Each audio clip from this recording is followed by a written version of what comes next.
જય માતાજી। શીતળા સાતમ નિમિત્તે નૃત્ય કલા ડાન્સ ગ્રુપ દ્વારા બધી વ્યવસ્થા કરવામાં આવી છે અને ભાવિક ભક્તોની ભીડ છે એના માટે વ્યવસ્થાને વ્યવસ્થિત રીતે જાળવી છે। આશ્રય મંદિર 50 થી 60 વર્ષ જૂનું છે એ બોલો ને નિયમિત પૂજા કરીએ છીએ આખું વર્ષ। જય માતાજી। આજનો પર્વ છે શીતળા સાતમનો। રાંધણ છઠના દિવસે અમે સૌ સ્ત્રીઓ ઘરમાં ઠંડુ ભોજન બનાવે છે। શીતળા સાતમને દિવસે ઠંડુ ભોજન આરોગવામાં આવે છે। સૌપ્રથમ પહેલા માતાજીની આરાધના અર્ચના પૂજા કરવામાં આવે છે અને ઘરે આવીને ભોજન સમયે ઠંડુ ભોજન લેવામાં આવે છે।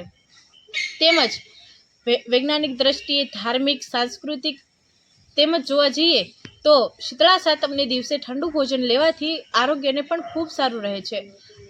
આ જે મહિનો ચાલે છે તે શ્રાવણ મહિનો છે। આના પછીનો જે મહિનો છે એ ભાદરવા મહિનો છે। ભાદરવા મહિનામાં ઉષ્ણ તાપમાન ખૂબ જ રહેલું છે અને શ્રાવણ મહિનામાં શીતળતા ખૂબ જ વધુ છે।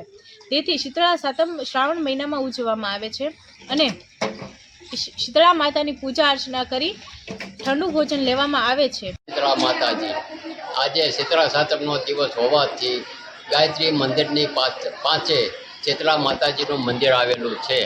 ત્યાં મંદિરની અંદર ભાવિક ભક્તો ખૂબ દર્શન કરવા માટે આવે છે તેમજ માતાજીની જે યથાશક્તિ પ્રમાણે પૂજાપાઠ કરે છે તેમજ ગાયત્રી મંદિરમાં પણ દર્શનનો લાભ એ લોકોએ ખૂબ ભાવપૂર્વક લીધો છે।